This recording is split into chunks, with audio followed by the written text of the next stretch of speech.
কেমন আছো প্রিয় ছাত্রছাত্রীরা? আজকে আমরা আর একটা বড় পরীক্ষার প্রস্তুতি নিয়ে চলে এসেছি। কদিন আগেই মিসলেনিয়াস পরীক্ষা হলো।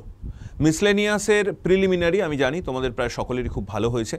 তো যাদের খুব ভালো হয়েছে এবং যাদের মনে হচ্ছে তবু একটু আশা আছে, তাদের সকলের জন্য এবং আগামী দিনে যারা প্রিপারেশন নেবে তাদের জন্যও বাংলা বিষয়টা ডেসক্রিপটিভ বাংলা, অর্থাৎ মেনের জন্য যে বাংলাটা আমাদের রয়েছে সেটার আমরা কিভাবে প্রিপারেশন নেব, আজকে ক্লাসে আমি সেটারই একটা ছোট্ট সিনপসিস তোমাদের কাছে তুলে ধরব। আমি আশা রাখি পরবর্তী ক্লাসগুলো অ্যাজ ওয়েল অ্যাজ আজকের যে সিনপসিসের ক্লাসটা, এগুলো তোমাদের বাংলা বিষয় নিয়ে পড়াশুনো করতে বা পরীক্ষায় ভালো ফলাফল করতে যথেষ্ট সাহায্য করবে। তো আর কথা না বাড়িয়ে আমরা সরাসরি ক্লাসে চলে যাব। খুব ভালো করে মন দিয়ে দেখো মার্কস ডিভিশন কিভাবে হয়, কতগুলো টপিক থাকে, কিভাবে লিখতে হয় এবং টাইম ম্যানেজমেন্টটা ভীষণ একটা ইম্পর্টেন্ট বিষয়। কারণ মিসলেনিয়াস পরীক্ষাটা এমন একটা পরীক্ষা যেখানে বিসিএস এর মতো এতটা বিশাল টাইম স্প্যান দেওয়া থাকে না, অল্প সময় থাকে। তো তার মধ্যে পুরো ব্যাপারটাকে আমরা কিভাবে নেওয়াবো সেটা নিয়ে আজকে আমরা একটু অবশ্যই আলোচনা করে নেব। তাই চলে আসি আমরা ক্লাসে। আজকে আমাদের টপিক হচ্ছে বাংলা। মিসলেনিয়াস সার্ভিস এক্সামিনেশনে মেনের পরীক্ষাতে বাংলা বিষয়টা যথেষ্টই গুরুত্বপূর্ণ। 150 নম্বর এখানে থাকে এবং তাতে বেশ কিছু প্রশ্ন রয়েছে যেগুলো এই পরীক্ষাটায় সাফল্য দিতে আমাদেরকে সহায়তা করবে। তো দুটো বিষয় আমরা একটু ভাগ করে নিই। একদম স্পেসিফিক্যালি আমি বলবো তোমরা একটু ভাগ করে নাও এইভাবে যে দুটো পার্ট রয়েছে। একটা রয়েছে নির্মিতি অংশ, যেটা এইখানে রয়েছে নির্মিতি অংশ, আর একটা রয়েছে ব্যাকরণ অংশ, যেটা পরবর্তী সময়ে আমরা পড়ব। তো মোটামুটি 150 নম্বরের একটা পরীক্ষা হয়, 150 মার্কসের একটা পরীক্ষা হয়, যেখানে 40 × 3 অর্থাৎ 120 থাকে এবং ব্যাকরণ অংশে থাকে 30 অর্থাৎ 10 × 3। টোটাল আমাদের 150 নম্বর রয়েছে। তো 150 নম্বরের মধ্যে এই যে প্রতিবেদন রচনা, বঙ্গানুবাদ এবং সারাংশ, এইভাবে আমি কেন এই অর্ডারে সাজিয়েছি সেটা তোমাদের বলে দিচ্ছি। তো যেটা সবচেয়ে বেশি আমাদের চিন্তার বিষয় অর্থাৎ নিজেকে লিখতে হয় সেটা প্রতিবেদন, তাই প্রেফারেন্স আমি একে দিয়েছি। নেক্সট হচ্ছে বঙ্গানুবাদ, এটা সেকেন্ড প্রেফারেন্স আমরা রাখছি। প্রেফারেন্স ইন দ্য সেন্স যে ইম্পর্টেন্সের প্রেফারেন্সের রেসপেক্টে। বঙ্গানুবাদের ক্ষেত্রে, প্রতিবেদনের ক্ষেত্রে আমাদের নিজেকে ডেভেলপ করতে হবে। বঙ্গানুবাদের ক্ষেত্রে একটা প্রবলেম হচ্ছে কি, দুটো লিখতে হবে, দুটো, এক অর্থাৎ এখানে মার্কস ডিভিশনটা হচ্ছে 20 + 20, 40 নম্বরের বঙ্গানুবাদ রয়েছে। দুটো বঙ্গানুবাদ আমাদের করতে হবে, যেখানে প্রথমটা হওয়ার পর আবার দ্বিতীয়টা করতে হয়। তো অন্যান্য পরীক্ষা জেনারেলি একটাই এমনকি বিসিএসের জন্য এবার যদিও বিসিএস মেনে দুটো বঙ্গানুবাদ দিয়েছিল, কিন্তু করতে হয়েছিল একটাই। তো সেটা নিয়ে আমরা একটু চিন্তাভাবনা করব এবং অবশ্যই সারাংশ, এটা কিন্তু কম্পালসারি রয়েছে, একটাই জেনারেলি আসে। তো যদিও প্যাটার্ন চেঞ্জের একটা অপশান থেকে যায় অনেক সময়, যে হয়তো দুটো দিল তার মধ্যে একটা করতে দিল, এটা হলে তো খুব ভালোই হয়। তবে আমি বলবো একটা থাকা, একটাই করা, সেটাই ভালো। কারণ দুটো দিলে কি হয়, জেনারেলি কোনটা সোজা এসছে সেটা বোঝার জন্য আমাদের দুটোই পড়তে হয়, তার ফলে সময় নষ্ট হতে পারে। মিসলেনিয়াসে যেহেতু মাত্র 1.5 ঘন্টা টাইম, 1.5 ঘন্টা 150 মার্কসের জন্য মাত্র 1.5 ঘন্টা টাইম, তো সেই জায়গাটা আমাদের খুব সাবধানে কিন্তু ব্যবহার করতে হবে। তো আমি একটু ছোট করে তোমাদের বলে দিই যে বিষয়টা কিভাবে আমরা একটু নোট ডাউন করব। প্রথমে প্রতিবেদন রচনা কাকে বলে একটু আমি দেখে নিই। কোনো ঘটনা, তথ্য, বিষয় বা বক্তব্য সম্পর্কে প্রয়োজনীয় তথ্যানুসন্ধান ভিত্তিক সুচিন্তিত মতামত প্রদানই হলো প্রতিবেদন। তো প্রতিবেদনের প্রকার কি কি আসতে পারে প্রথমেই বলে দিই। অন্যান্য প্রতিবেদন, ফিচার ধর্মী, অমুক তমুক, সাক্ষাৎকার ধর্মী, এটা আমাদের আসে না। আসার মধ্যে এই দুটো রয়েছে, সংবাদ প্রতিবেদন এবং সম্পাদকীয় প্রতিবেদন। সম্পাদকীয় প্রতিবেদন জেনারেলি আমরা দেখেছি WBCS-এ, যদিও এবারে WBCS-এ সেটা সম্পাদকীয় হিসেবে আসেনি, জেনারেল এসছে, তবে টপিকটা এমনই যেটা সম্পাদকীয় রেসপেক্টেই লেখা উচিত। তাহলে আর থাকার মধ্যে সংবাদ প্রতিবেদন, এবং সংবাদ প্রতিবেদনের আবার দুটো ভাগ হয়। সংবাদ প্রতিবেদনের ভাগ বলছে একটা কি, একটা হচ্ছে আলোচনা ভিত্তিক, আর একটা হচ্ছে ঘটনা ভিত্তিক। আলোচনা ভিত্তিক এবং ঘটনা ভিত্তিক। যদি আলোচনা ভিত্তিক হয় অর্থাৎ এমন কোনো একটা টপিক, সেইটা নিয়ে আলোচনা, অর্থাৎ কোভিড পরবর্তী সময়ে মানসিক মূল্যবোধের অবক্ষয় বা মনুষ্যত্বের অবক্ষয়, এটা একটা টপিক এসছে। তো এটাকে আমরা সংবাদ প্রতিবেদন হিসেবে কিভাবে লিখব? ঠিক আছে, এটা আমরা এরকম করতে পারি যে একটা সেমিনার আয়োজিত হয়েছিল যেখানে বিভিন্ন সাইকিয়াট্রিস্ট, ডাক্তার এবং সাধারণ মানুষজন বিভিন্ন সেক্টরের জয়েন করেছিলেন, এবং তারা কোভিড পূর্ববর্তী এবং কোভিড পরবর্তী মানুষের মধ্যে যে একটা চিত্ত বৈকল্য বা আদার্স বিষয় যেগুলো নেগেটিভ এসছে, সেগুলো এই কোভিডের সিচুয়েশনের কারণেই যে এসছে সেইটা নিয়ে আমরা আলোচনা করতে পারি। তো এরকম একটা সেমিনারের আকার দিলে কী হবে, ওটা সংবাদ প্রতিবেদনের একটা ভূমিকা বা আকার তৈরি হবে।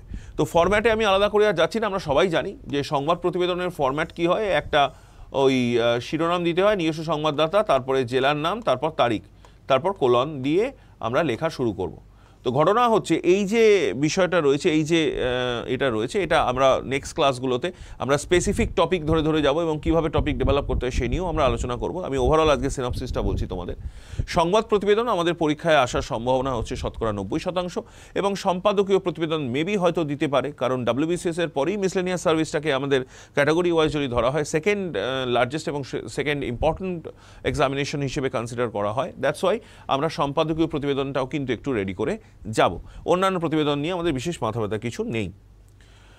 নিয়ম, প্রতিবেদন লেখার কিছু নিয়ম রয়েছে। প্রথম হচ্ছে নিরপেক্ষ হতে হবে। নিরপেক্ষ হতে হবে মানে যখন আমরা কোনো একটা প্রতিবেদন রচনা লিখছি তখন এমন কোনো টপিক আসতেই পারে যেখানে হয়তো আমার ব্যক্তিগতভাবে সেই বিষয়টার সাথে সমর্থন নেই।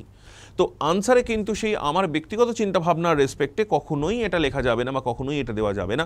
আমাদের যেটা দেখে নিতে হবে সেটা হচ্ছে যে আমরা যখন লিখছি তখন নিরপেক্ষতা মানে এখানে খুব ভালো করে বুঝে নিতে হবে যে জনগণের সাপেক্ষে যে বিষয়গুলো রয়েছে, অর্থাৎ জনগণের তাতে বেনিফিট হয়েছে নাকি জনগণের তাতে সমস্যা হয়েছে সেটা নিয়ে আমরা আলোচনা করব। ঠিক আছে, বাহুল্যবর্জিত এবং সংহত খুব ইম্পর্টেন্ট দুটো জায়গা। বাহুল্যবর্জিত মানে খুব ফ্লাওয়ারি ল্যাঙ্গুয়েজ বা খুব তথ্যের দ্বারা ভারাক্রান্ত করা, এই ধরনের বিষয়গুলোকে কিন্তু আমাদের একদম অ্যাভয়েড করতে হবে। সবসময় মনে রাখতে হবে যখন আমরা একটা প্রতিবেদন রচনা করব, প্রতিবেদন মানে কিন্তু খবরের কাগজের উপযোগী হওয়া উচিত, অর্থাৎ সাধারণ মানুষ যাতে পড়ে বুঝতে পারে। তাই খুব ফ্লাওয়ারি ল্যাঙ্গুয়েজ বা খুব কঠিন ভাষা বা খুব কঠিন শব্দ বা বক্তব্যটা খুব কঠিন করে পরিবেশন করা এটা অ্যাকসেপ্টেবল নয়। ব্যক্তিগত পাণ্ডিত্য এবং সাহিত্যবোধ প্রকাশের স্থান সংকুচিত। আমরা অনেক বিষয়ে অনেক কিছু জানতে পারি, এটা ফ্যাক্ট, কিন্তু এই জানার জায়গাটা আমাদের যখন বক্তব্যটা আমরা তুলে ধরছি, ঠিক আছে, সেটা আমরা পরিবেশন ভঙ্গিটা কেমন হচ্ছে সেইটা খুব একটা ভাইটাল বিষয়। অনেকে কি হয়, আমাদের হয়তো চেনা সাবজেক্ট বা চেনা টপিক কিছু পড়ে গেছে, তো স্বাভাবিকভাবেই আমরা যেগুলো পড়ে এসেছি সেগুলো একদম যতটা সম্ভব উজাড় করে দেওয়ার চেষ্টা করি। এটা কিন্তু সবসময় অ্যাকসেপ্টেবল নয়। কেন অ্যাকসেপ্টেবল নয়? কারণ ওই উজাড় করে দেওয়ার প্রসঙ্গ মানেই হচ্ছে এমন কিছু বক্তব্য বা এমন কিছু ভাবে আমি নিজেকে লেখার চেষ্টা করব যেটা বিষয়টা সর্বসেরা হয়। আমি বলছি না কি লেখা ভালো করা যাবে না, অবশ্যই ভালো করা যাবে, কিন্তু ভাষাভঙ্গিটা এমন হতে হবে বা পরিবেশন ভঙ্গিটা এমন হতে হবে যেটা যেন সর্বজন বোধ্য হয়, সর্বজন গ্রাহ্য হয়। জনমত গঠনের দায়িত্ব পালনে সামাজিকভাবে দায়বদ্ধ। এমন কোনো কথাবার্তা লেখা যাবে না, এমন কোনো ভাষাভঙ্গি ইউজ করা যাবে না, এমন কোনো কন্ট্রোভার্সিয়াল বিষয়কে আনা যাবে না যেটা কিনা জনমত গঠনের ক্ষেত্রে একটা দ্বিচারিতার জায়গা তৈরি করে দিতে পারে। অর্থাৎ ধরে নেওয়া যাক কোনো ধর্মীয় বিষয় এসছে, আমি তর্কের খাতিরে ধরে নিই যদি কোনো ধর্মীয় বিষয় আসে, সেখানে আমি যে ধর্মের থেকে বিলং করি সেই ধর্মের রেফারেন্সে বা সেই ধর্মকে সাপোর্ট করে আমি কয়েকটা কথা লিখে দিলাম। রিজার্ভেশন নিয়ে টপিক এসছে, রিজার্ভেশন সংরক্ষণ নিয়ে বিতর্কিত বিষয়, সেটা নিয়ে টপিক এসছে, তো সেখানেও আমি হয়তো নিজে সংরক্ষিত একজন ক্যান্ডিডেট বা ধরে নেওয়া যাক আমি জেনারেল ক্যান্ডিডেট, তো আমি আমার সপক্ষে বেশ কিছু পয়েন্টস দিয়ে দিলাম যেটা হয়তো ওই টপিকটার সাথে মেবি হয়তো রেলিভেন্ট নয়, এবং সেটা অনেক ক্ষেত্রে একটা নেগেটিভ ভাইব তৈরি করতে পারে সমাজে, সেটা যদি প্রতিক্রিয়াটা বাইরে প্রকাশিত হয়ে যায়। তো সেই জায়গায় আমাদের একটু সতর্ক থাকতে হবে।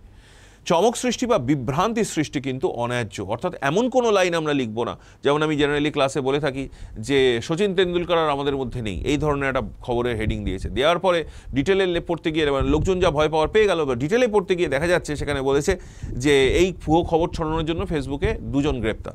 তো ঘটনা হচ্ছে এই জেনারেলি খবরের কাগজগুলো এই ধরনের একটা টিআরপি তোলার জন্য বা এই ধরনের এক ধরনের খবর ওরা প্রকাশ করে যাতে কিনা হঠাৎ করে কাগজটা বিক্রি হয়ে যায়, কিন্তু এটা খুব সুস্থতার কাজ নয়, বিশেষত পরীক্ষার ক্ষেত্রে তো অবশ্যই আমরা কিন্তু এই জায়গাটা সতর্ক থাকবো। একদম যেটা ঠিক বিষয় সেইটাকেই দেখব, ঘুরিয়ে কোনো কিছু জোর করে দেখানোর কিন্তু কোনো প্রয়োজন নেই। ভাষা হবে জীবন্ত, মৌখিক, সর্বজনবোধ। দেখো, মৌখিক এবং সর্বজনবোধতা নিয়ে আমাদের বক্তব্য বিশেষ কিছু নেই।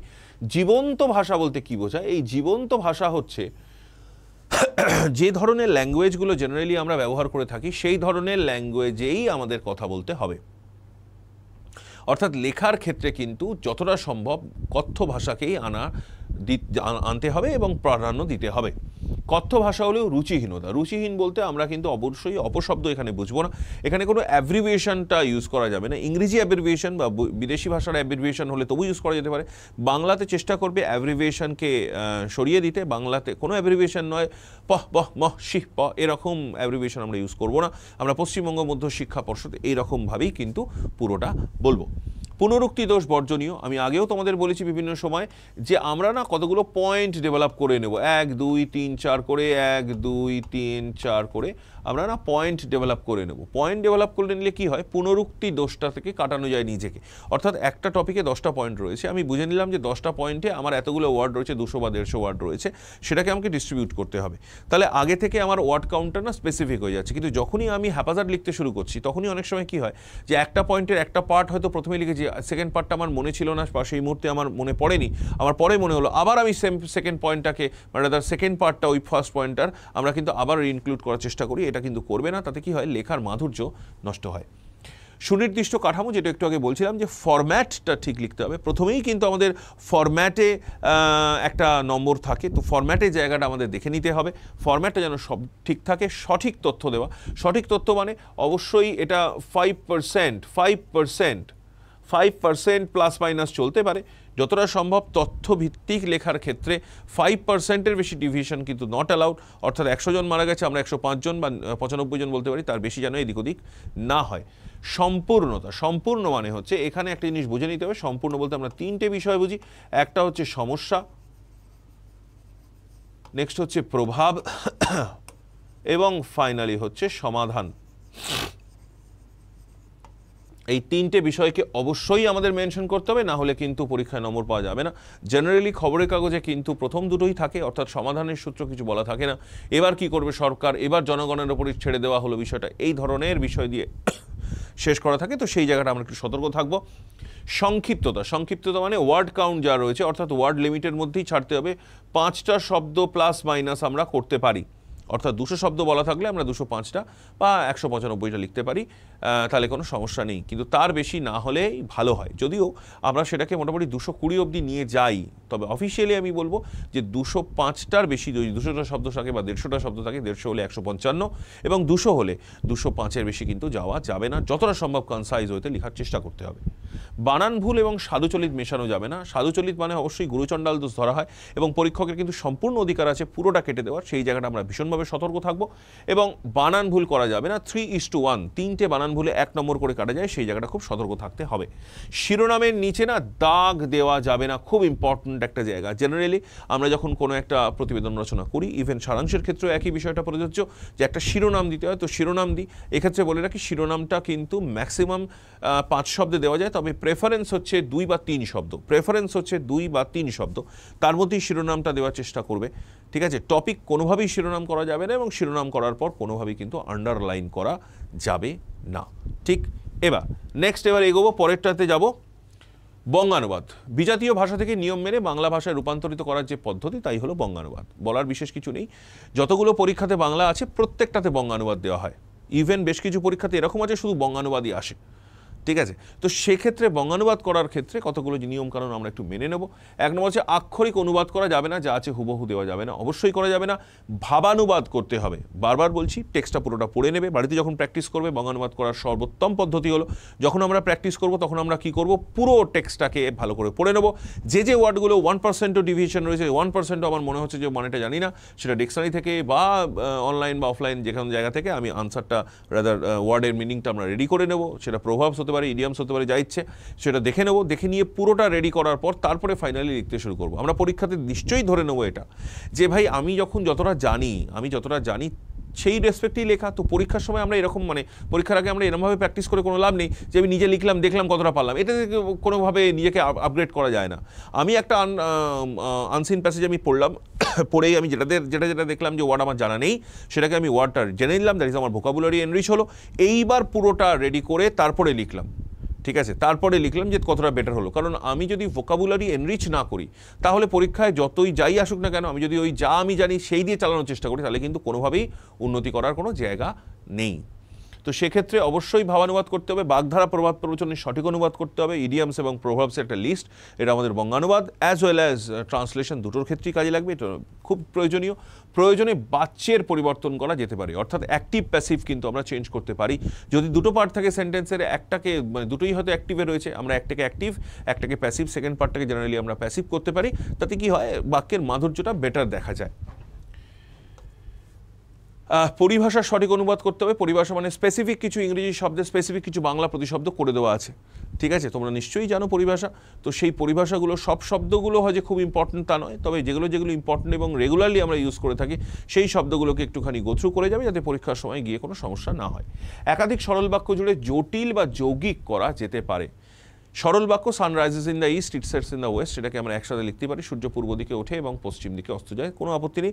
As well as the next one, ঠিক উল্টোটাও করা যেতে পারে, জটিল বা যৌগিক বাক্যকে ভেঙে একাধিক সরল বাক্যও করা যেতে পারে। অর্থাৎ নাইদার উই উইল গো নর আই, না তুমি যাবে না আমি যাবো, এরকম না করে তুমিও যাবে না দাঁড়িয়ে আমিও যাবো না, B specific with the answer. Next হচ্ছে পদক্রম হবে, খুব ইম্পর্ট্যান্ট একটা বিষয়, পদক্রম হবে কর্তা কর্মক্রিয়া। মনে রেখো ইংলিশে হচ্ছে রাম প্লেস ফুটবল, অর্থাৎ Ram subject, place verb, football object. বাংলায় কিন্তু আমরা বলি রাম ফুটবল খেলে, অর্থাৎ রাম সাবজেক্ট, ফুটবল অবজেক্ট, খেলে ভার্ব। তার মানে ইংলিশে হচ্ছে SVO, বাংলায় হচ্ছে SOV, অর্থাৎ SOV। এইটা যেন অবশ্যই মেনটেন্ড হয়, না হলে কিন্তু ভুল হয়ে যাবে। উদ্ধৃতি এবং সংলাপ অপরিবর্তিত থাকতে হবে। কোটেশন কখনো যেন ন্যারেশন হয়ে না যায়, সেটা কিন্তু ভীষণভাবে খেয়াল রাখতে হবে। কোটেশন সবসময় কোটেশনই থাকবে, অর্থাৎ উইদিন কোটেশন যদি থাকে I shall not go, I said I shall not go, ঠিক আছে? আমি বললাম আমি যাব না, এইটা উইদিন কোটেশন যদি থাকে উইদিন কোটেশনই রাখবে, কোনোভাবেই ন্যারেশন কিন্তু করা যাবে না। প্রয়োজনে হয় ক্রিয়া, হয় ক্রিয়া বলতে কি বুঝি আমরা, ইংলিশে যেটাকে আমরা বলি বি ভার্ব। তো বি ভার্ব আমরা প্রয়োজনে ত্যাগ করতে পারি। Ram is a good boy, তো রাম হয় একটি ভালো ছেলে, এরকম করা যাবে না। রাম একটি ভালো ছেলে, তো সেটা দেখে নেবে। জেনারেলি আমরা যখন সিম্পল প্রেজেন্ট টেন্স অর্থাৎ সাধারণ বর্তমান বা সামান্য বর্তমান ইউজ করে থাকি, তখন আমরা এই হয় ক্রিয়াটাকে জেনারেলি অ্যাভয়েড করি। ক্রিয়ার কাল যথাসম্ভব অপরিবর্তিত রাখতে হবে, মানে অতীতকাল থাকলে অতীতকালেই লিখতে হবে, ভবিষ্যৎ থাকলে ভবিষ্যৎ এবং বর্তমান থাকলে বর্তমান। বারবার মনে রেখো, লেখা পুরো ঠিক, কিন্তু ক্রিয়ার কাল যদি ভুল হয় তাহলে পুরোটা কেটে কিন্তু 0 করে দেবে, সো বি কেয়ারফুল। প্রয়োজনে প্রতিবর্ণীকরণ করা যাবে। প্রতিবর্ণীকরণ শব্দের অর্থ হচ্ছে স্পেসিফিক কিছু ইংরেজি শব্দের স্পেসিফিক বাংলা কিছু হয় না। Just for example bench, table, এগুলোর বাংলা হয় না, বাংলা করলে সেটার মানেটা ঠিক স্পষ্টতা পায় না। সেই জন্য আমরা কি করি, ইংরেজি শব্দগুলো কি বাংলা হরফে লিখি, অর্থাৎ জাস্ট এই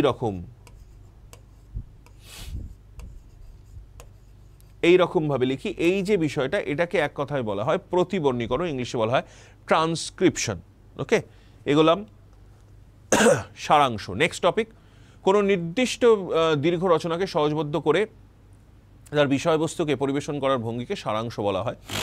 তো এই সারাংশের যে বিষয়টা রয়েছে, সারাংশ মানে আমরা সবাই জানি যে এটা কি, এটা হচ্ছে একটা প্রেসি। ইংলিশের প্রেসিটা কি, বাংলায় আমরা সারাংশ বলি। সারাংশ করার ক্ষেত্রে প্রদত্ত অনুচ্ছেদটি ভালো করে পড়তে হবে, অনুচ্ছেদের অন্তর্নিহিত অর্থ বোঝার চেষ্টা করতে হবে। উত্তর হবে প্রদত্ত অনুচ্ছেদের 1/3 অংশ, এটা খুব ইম্পর্টেন্ট। একদম 1/3, 1 2 3 4 5 6 করে গুনে নেবে, গুনে নিয়ে 1/3 হয়েছে কিনা দেখে নেবে। একদম মানে 1 2 3 4 করে গুনে নিয়ে ধরে নেওয়া যাক 90টা শব্দ রয়েছে, তার মানে আনসার উইল বি উইন 30। এখানে আমরা আবারও বলি 5টা শব্দ আমরা প্লাস মাইনাস করতে পারি। উত্তর লিখতে হবে নিজের ভাষায় চলিত বাংলায়, উত্তর লিখতে হবে নিজের ভাষায় চলিত বাংলায়। প্রশ্ন কিন্তু সাধু বাংলায় থাকতে পারে, আমরা আনসার কিন্তু চলিত বাংলাতেই লিখব, তার এদিক ওদিক কিন্তু যেন না হয়। মনে রেখো, চলিত বলতে আবারও বলে দিই, বহুবার আমি বলেছি, সেটা হচ্ছে দুটো জিনিস, একটা হচ্ছে সর্বনাম পদ আর একটা হলো ক্রিয়াপদ।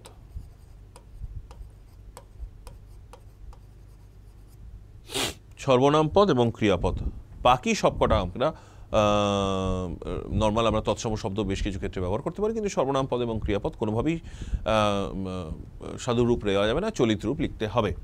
প্রদত্ত অনুচ্ছেদ থেকে সরাসরি কোনো বাক্য নেওয়া যাবে না, বলার অপেক্ষা রাখে না, যা আছে হুবহু তোলা যাবে না। অনুচ্ছেদে ব্যবহৃত অলঙ্কার, দৃষ্টান্ত, উদ্ধৃতি ও প্রত্যক্ষ উক্তির বর্জন করতে হবে, অর্থাৎ কোটেশন যেমন নেওয়া যাবে না, অ্যাজ ওয়েল অ্যাজ উদাহরণ নেওয়া যাবে না, দৃষ্টান্ত নেওয়া যাবে না, অলঙ্কার বা ফ্লাওয়ারি ল্যাঙ্গুয়েজ যেগুলো রয়েছে সেগুলোকে আমাদের বর্জন করতে হবে। উত্তর লিখতে হবে প্রথম পুরুষে, আরেকটা ইম্পর্টেন্ট জায়গা, এখানে হয়তো টেক্সটটা উত্তম পুরুষ অর্থাৎ ফার্স্ট পার্সনে থাকতে পারে, আনসার কিন্তু সবসময় আমরা থার্ড পার্সনেই লিখব, সেই জায়গাটা যেন কোনোভাবেই বিচ্যুতি না হয়।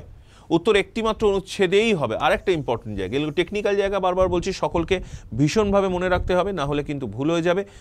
একটি মাত্র অনুচ্ছেদ অর্থাৎ টেক্সটে একাধিক অনুচ্ছেদ থাকতে পারে, তো আমরা কিন্তু আনসার লিখব সিঙ্গেল অনুচ্ছেদে। সিঙ্গেল অনুচ্ছেদে কিন্তু আমরা আনসার লিখব পুরো জিনিসটাকে ধরে নিয়ে একবারে।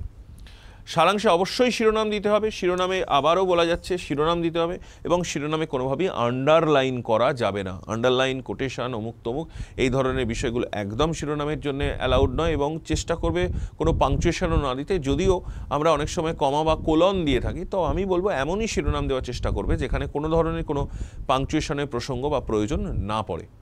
শিরোনাম কিন্তু দিতে হবে, শিরোনামে কিন্তু 5 নম্বর থাকবে। তো শিরোনাম যদি তুমি না দাও তাহলে লেখাটা প্রথমেই একটা ডিটোরিয়েশনের জায়গায় চলে গেল, যে ততটা ভালো হলো না। তো সেইটা দিয়ে কিন্তু আমাদের আনসার রেডি করতে হবে। এর পরের যে অংশটা রয়েছে দ্যাট ইজ ব্যাকরণ অংশ। ব্যাকরণ অংশে 3টে মূল বিষয় রয়েছে, এটা আমি অর্ডারেই দিয়েছি। অশুদ্ধি, এক কথায় প্রকাশ এবং প্রবাদ, যে অর্ডারে পরীক্ষায় লাস্টবারে এসেছিল। অশুদ্ধি, এক কথায় প্রকাশ এবং প্রবাদ। অশুদ্ধি সংশোধন, অশুদ্ধি সংশোধনের ক্ষেত্রে এখানে আমাদের একটাই হতে পারে, দ্যাট ইজ শব্দগত, শব্দ বা বানান, শব্দ বা বানান। নেক্সট হচ্ছে এক কথায় প্রকাশ। এক কথায় প্রকাশের আমাদের দুটো ভাগ আসে, একটা হচ্ছে সাধারণ, আর একটা হচ্ছে পৌরাণিক।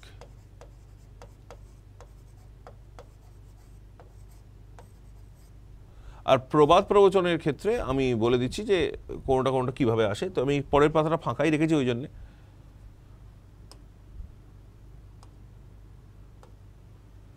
আচ্ছা, প্রথমে একটুখানি আমি অশুদ্ধি সংশোধন বলি। অশুদ্ধি সংশোধনের ক্ষেত্রে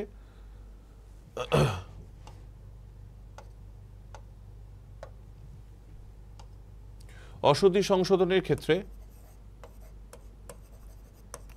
দেখো ভাগ তো অনেক রকম হয়, অর্থাৎ বাক্যগত, বানান, সমাস, সন্ধি, বাচ্য, গঠন ইত্যাদি। তো আমার মনে হয় যে এটা থেকেই এতদিন পরীক্ষা এসছে, বাকিগুলোকে আমাদের না চিন্তা করলেও হবে। তো বানানগত ক্ষেত্রে আমাদের 5টা বানান দেবে, 5টা বানান মোটামুটি 2 নম্বর করে থাকবে। তো সেই 5টা বানান শুদ্ধ করে লিখতে হবে। এক্ষেত্রে আমি তোমাদের একটা সতর্কতা অবশ্যই বলবো, যে বেশ কিছু ক্ষেত্রে এরকমও হয়েছে যে পিএসসি সঠিক বানান দিয়েছে। তো সঠিক বানানের ক্ষেত্রে আমাদের যেটা করতে হবে, যে বানানটা সঠিক দেওয়া আছে সেটাকেই আরেকবার লিখে দিতে হবে। ফাঁকা রাখা কিন্তু যাবে না, যে সঠিক বলে আমি ছেড়ে দিলাম এটা তো ঠিকই আছে, এটা কি শুদ্ধ করবো তা নয়। যে সঠিক বানানটা দেওয়া রয়েছে সেই বানানটাই কিন্তু আমরা তুলে দেব। তো সেই জায়গাটা খুব সতর্ক থাকবে এবং চেষ্টা করবে এই যে বানানটা, এই বানান বিধিটা কিন্তু আমরা একাডেমি অনুযায়ী করব। একাডেমি অনুযায়ী করব, ঠিক আছে? এই একাডেমি অনুযায়ী কিন্তু আমাদের প্রাচীন বানান এবং আধুনিক বানান, জাস্ট ফর এক্সাম্পল তোমাদের আমি একটা দেখিয়ে দিই।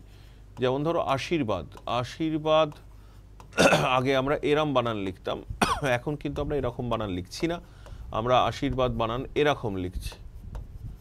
কাহিনী বানান আমরা আগে এরকম লিখতাম, এখন কিন্তু আমরা দুটোই হর্ষই লিখছি, ঠিক আছে?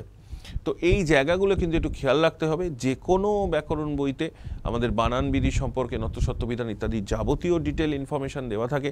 আমি সকলকে বলবো ভালো করে গোছরু করো, খুঁটিনাটি বানানগুলো দেখো, যে বানানগুলোতে কনফিউশন আকার হবে না, জফলা হবে না। তো এই ধরনের বা ডবল ওয়ার্ড মানে ডবল লেটার হবে কি হবে না, যুক্ত বর্ণ এখন কি ভেঙে লেখে না যুক্তে লেখে, তো সেই জায়গাগুলো কিন্তু আমাদের ভীষণভাবে খেয়াল করতে হবে, না হলে কিন্তু ভুল হয়ে যাবে। জাস্ট ফর এক্সাম্পল তোমাদের আরেকটা আমি বলতে পারি, যেমন ধরো সন্ধির ক্ষেত্রে অহম যুক্ত কার, এইটা সন্ধিবদ্ধ হওয়ার পর বানানটা হওয়া উচিত কিন্তু অহ উয় কয়াকার র, অহংকার, কিন্তু জেনারেলি এটাকে আমরা একাডেমির রেসপেক্টে অহং অনুস্বর দিয়ে কিন্তু লিখে থাকি। তো এই জায়গাগুলো যেন কোনোভাবেই গণ্ডগোল না হয়, তাহলে কিন্তু আমাদের টোটাল জায়গাটা ভুল হয়ে যেতে পারে। নেক্সট আসবো আমি এক কথায় প্রকাশ। এক কথায় প্রকাশের ক্ষেত্রে যেটা আমি বলছিলাম, একটা জেনারেল আসছে মানে যেগুলো তোমায় মুখস্থ করতে হবে। জাস্ট ফর এক্সাম্পল, হাতির চোখের অক্ষিগোলক, দ্যাট ইজ ঈশিকা। মন্দির ও নাট মন্দিরের মধ্যবর্তী স্থান, ঠিক আছে, সেটা হচ্ছে জগমোহন। চক্রবৎ ঘূর্ণনের সৃষ্ট অগ্নিবলয়, অলাত চক্র। তারপরে হচ্ছে মৃত্যু কামনায় উপবাস, প্রায়োপবেশন। পতিপুত্র হীনা নারী, অবিরা। এই যে ইনফরমেশনগুলো, এগুলো কিন্তু আমাদের মুখস্থই করতে হবে, এছাড়া কিচ্ছু অপশান নেই। আমি জানি যে আমরা মাধ্যমিক হায়ার সেকেন্ডারিতে এগুলো অনেক সময় আমাদের সিলেবাসে ছিল, তোমরা অনেকেই এগুলো পড়েছো, বিভিন্ন পরীক্ষার জন্যও পড়েছো হয়তো। তো সেগুলো নিয়ে একদম টেনশনের কিছু নেই, একবার পড়তে শুরু করো, ধীরে ধীরে রোজ পড়ে যাও, দেখবে অনায়াসে আমরা কিন্তু রেজাল্ট ভালো করব।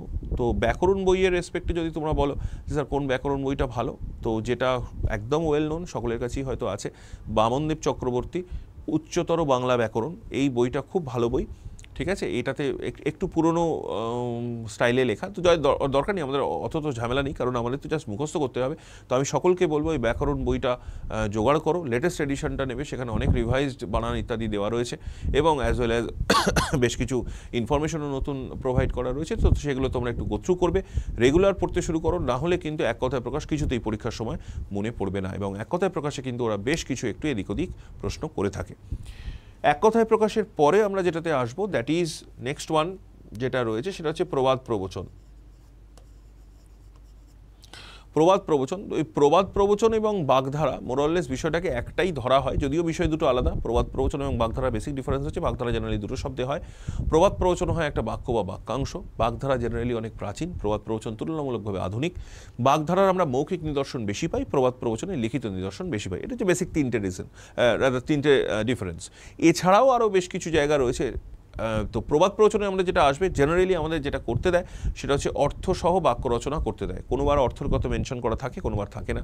যদি না থাকে তাহলে তো খুব ভালো, যদি থাকে তাহলে অবশ্যই কিন্তু অর্থটা লিখতে হবে, কারণ অর্থে 1 নম্বর তাহলে ডিভাইড করা থাকবে, এবং 1 নম্বর থাকবে বাক্য রচনা। এবং সবসময় সকলকে আমি বলে দিই যেটা, সেটা হচ্ছে বাক্য রচনা করার সময় যেন এরকম নয়, জাস্ট ফর এক্সাম্পল তীর্থের কাক, তো আমি লিখলাম যে ধরে নেওয়া যাক যদু তীর্থের কাক, এটা বাক্য হিসেবে সম্পূর্ণতা পাচ্ছে, কিন্তু তীর্থের কাকের যে অরিজিনাল অর্থ, অর্থাৎ বিশেষ প্রত্যাশী, তো সেটা কিন্তু এই বাক্যটার মধ্য দিয়ে প্রকাশ পেল না। তাই চেষ্টা করতে হবে, তোমরা নিশ্চয়ই ব্যাকরণ বইয়ে দেখবে যে এখানে না অনেক বড় বড় বাক্য দেওয়া থাকে, তোমাদের মনে হতে পারে যে ছোট বাক্য করলেও তো হতো, তা নয়। বাক্যের মধ্যে দিয়ে ওই বাগধারা বা প্রবাদ প্রবচনের অর্থটা কিন্তু প্রকাশ পেতে হবে, না হলে কিন্তু ভুল হয়ে যাবে।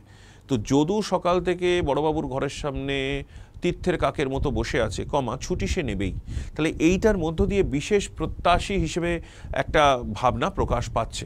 তো এই জায়গাটা বা এই ধরনের সেন্টেন্স কিন্তু আমাদের রেডি করতে হবে। আমি বলবো সেটা নিয়ে একদম বিন্দুমাত্র দুশ্চিন্তার কিছু নেই। তোমরা যেটা করবে বেসিক্যালি সেটা হচ্ছে পুরো যতগুলো বাগধারা প্রবাদ প্রবচন রয়েছে, বিভিন্ন এই আমি যেটা বইয়ের কথা বললাম এখানেও এগুলো রয়েছে, গাদা করে দেওয়া আছে। যে কোনো ব্যাকরণ বই মোটামুটি 9-10 স্ট্যান্ডার্ড বা 11-12 স্ট্যান্ডার্ডে তোমরা নিতে পারো। তো সেগুলোতে গো থ্রু করবে, গো থ্রু করে অর্থগুলো কিন্তু 100% রেডি করতে হবে, কারণ বেশ কিছু ক্ষেত্রে স্কুল লেভেলে কিন্তু আমাদের অর্থ লেখার প্রয়োজন পড়ে না। এবারে একদম চাক্ষুষ করা যেটা, অর্থাৎ কিরম প্রশ্ন আসে, আমি এইখানে সেই প্রশ্নটাই 2021 সালে একটা প্রশ্ন আমি এখানে তুলেছি। দেখো, প্রথমে নিজের ভাষায় সংক্ষেপে লিখুন, একটাই এসছে, সারাংশ একটাই এসছে, সেটাই আমাদেরকে করতে হবে, ঠিক আছে। এটা আমাদের সেই গল্পটা রয়েছে গুপ্তধন। নেক্সট হচ্ছে দুটো বঙ্গানুবাদ দিয়েছে, একটা হচ্ছে চিত্তরঞ্জন দাস, খুব ইম্পর্ট্যান্ট এবং খুব কমনলি একটা ইউজড, আমরা ক্লাসে মাঝে মাঝেই করাই, তোমরা হয়তো অনেকেই করেছো, যে এই টেক্সটটা খুব মানে পপুলার টেক্সট, ঠিক আছে। তো পপুলার টেক্সট, এই টেক্সটটা আমাদের খুব ভালো করে রেডি করতে হবে, বা এই ধরনের টেক্সট আরও বেশ কিছু আমরা আগামী ক্লাসগুলোতে তোমাদের কাছে তুলে ধরবো, যেগুলো পড়লে বেশ কিছু কমন পাওয়ার একটা সম্ভাবনা রয়েছে। অ্যান্ড দ্য সেকেন্ড ওয়ান, রহমত had come to Calcutta from Afghanistan, এটা হচ্ছে আমাদের কাবুলিওয়ালা, এটাও খুব বিখ্যাত একটা টেক্সট, এবং এটাও বহু জায়গায় আমরা ক্লাসে করিয়ে থাকি। তো সেই দুটোই কমন পেয়েছিল আগের বারে ছেলেমেয়েরা। নেক্সট হচ্ছে দুটো প্রতিবেদন দিতে বলেছে, দুটো প্রতিবেদন রয়েছে। অতিমারি প্রতিরোধে যে সমস্ত ব্যবস্থা গ্রহণ করা হয়েছে, অতিমারি রিলেটেড একটা প্রশ্ন, এবং আপনার অভিমত প্রতিবেদন আকারে প্রকাশ করুন, সমাজে সাহিত্যের প্রভাব। আমি তোমাদের যেটা বলছিলাম যে দুটো ধরনের আসে, একটা আলোচনা ভিত্তিক, প্রতিবেদনের সময় বললাম একটা আলোচনা ভিত্তিক, আর একটা হচ্ছে ঘটনা ভিত্তিক।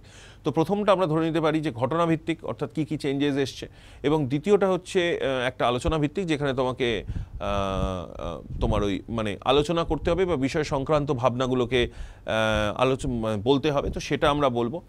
আর দ্বিতীয় হচ্ছে যে নিজের নাম এবং ঠিকানার পরিবর্তে ক, খ ইত্যাদি লিখুন, অর্থাৎ কি না, এখানে নাম ঠিকানা বলতে তো ঠিকানা তো কিছু বিশেষ কিছু নেই, কারণ এটা তো চিঠি নয়। তো সেক্ষেত্রে আমাদের যেটা করতে হবে, চিঠি তো যখন নয় তখন আমাদের ওই নিজস্ব সংবাদদাতা, জেলার নাম এবং তারিখ, এইভাবেই আমরা লিখবো নিজস্ব সংবাদদাতা। এখানে আমরা নিজস্ব আর কিছু কিন্তু চেঞ্জ করবে না, নিজস্ব সংবাদদাতা দাতা, ঠিক আছে, কমা দিয়ে তার তলায় জেলার নাম। জেলার নাম বলতে আমরা যেটা লিখতে পারি, জেলার নাম বলে তো মেনশন করা যাবে না, এটা তোমরা এরকম লিখবে ক জেলা, কোনো স্পেসিফিকেশনে যাওয়ার দরকার নেই। আর তারিখ, এবার তারিখের ক্ষেত্রে আগেও তোমাদের আমি বলেছিলাম, ধরে নেওয়া যাক আজকে হচ্ছে 23 তারিখ, তাহলে আমরা পুরো নাম লিখবো, অর্থাৎ 23 সেপ্টেম্বর, ইংলিশের মাস লিখতে হবে, 23 সেপ্টেম্বর, সাল দেওয়ার দরকার নেই, এরপরে কোলন দিয়ে আমরা শুরু করব। তো এক্ষেত্রে একটা ফরম্যাটের জায়গাটা তোমাদের আমি একটু বলে দিই, ফরম্যাটটা এরকমও হবে, এই যদি হয় এখানে শিরোনাম, নিজস্ব সংবাদদাতা, কমা জেলার নাম, কমা তারিখ, কোলন, এবারে প্রথম দুটো বা তিনটে লাইন কোলনের তলা থেকে যাবে, বাঁ দিকে থার্ড লাইন আসবে, ঠিক আছে, দুটো বা তিনটে লাইন, কারণ এই ফরম্যাটের জায়গাটা যে আমি সঠিক জানি এটা পরীক্ষককে একটা বোঝানোর একটা তাগিদ রয়েছে আমাদের, সেটা অবশ্যই করতে হবে। এবং এখানে আরেকটা জিনিস আমি বলে দিই যে প্যারাগ্রাফ, প্যারা কিন্তু 2 থেকে 3, মিনিমাম 2টো হতে পারে, ম্যাক্সিমাম 3টে হতে পারে, তার বেশি কিন্তু প্যারাগ্রাফ করা যাবে না, ঠিক আছে। এখানে আমাদের ওয়ার্ড লিমিট কিছু বলা নেই, মোটামুটি 200 শব্দ আমরা ধরতে পারি, যে কতগুলো ওয়ার্ডে লিখতে হবে সেটা কিছু বলা নেই, তো আমরা 200 শব্দ ধরবো, কারণ দেখো 1.5 ঘন্টা টাইম রয়েছে, টোটাল করতে হবে 1 2 3 4টে, অ্যাজ ওয়েল অ্যাজ 5টা, তার মানে 5টা 1.5 ঘন্টায় করে করতে হবে, 1.5 ঘন্টা মানে হচ্ছে 90 মিনিট, ওকে।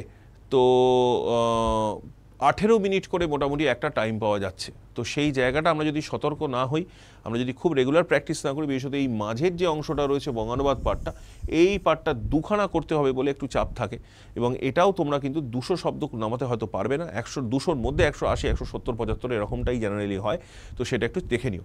নেক্সট হচ্ছে অশুদ্ধি সংশোধন, এক কথায় প্রকাশ এবং প্রবাদ প্রবচন।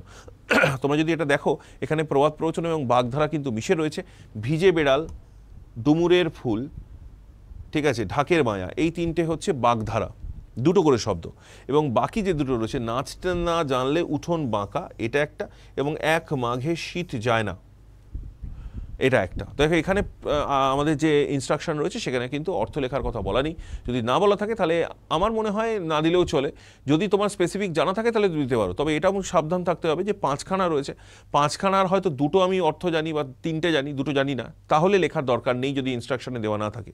আর যদি বলা থাকে যে হ্যাঁ তোমাকে লিখতেই হবে, তাহলে তো কিছু করার নেই, আর যদি দেখা যায় যে সবকটাই জানি তাহলে আমরা অনায়াসে লিখতে পারি, কোনো অসুবিধা নেই। এবং এমনই তোমরা আনসার রেডি করবে যাতে কিনা ওই বাগধারা বা প্রবাদ প্রবচনের অর্থটা ওই পার্টিকুলার সেন্টেন্সের মধ্য দিয়ে প্রকাশ পায়। আমি আশা রাখি যে সিনপসিসটা আজকে তোমাদের আমি বললাম তোমাদের যথেষ্টই সেটা উপকারে আসবে, এবং আগামী দিনে যখন আমরা স্পেসিফিক টপিক ধরে ধরে আলোচনা করব সেই ক্লাসগুলো অবশ্যই ফলো করো। আদার্স যে সাবজেক্টের ক্লাসগুলো হবে সেগুলো খুব মন দিয়ে দেখো, সবাই খুব ভালো করে মন দিয়ে পড়াশুনো করো, সাফল্য কিন্তু আর কিছুদিনের মধ্যেই আমাদের হাতে এসে পৌঁছবে, তাই কোনোভাবেই কিন্তু হতোদ্যম হবে না, মন দিয়ে পড়াশুনো করে যাও, আমরা সবাই সব সময় তোমাদের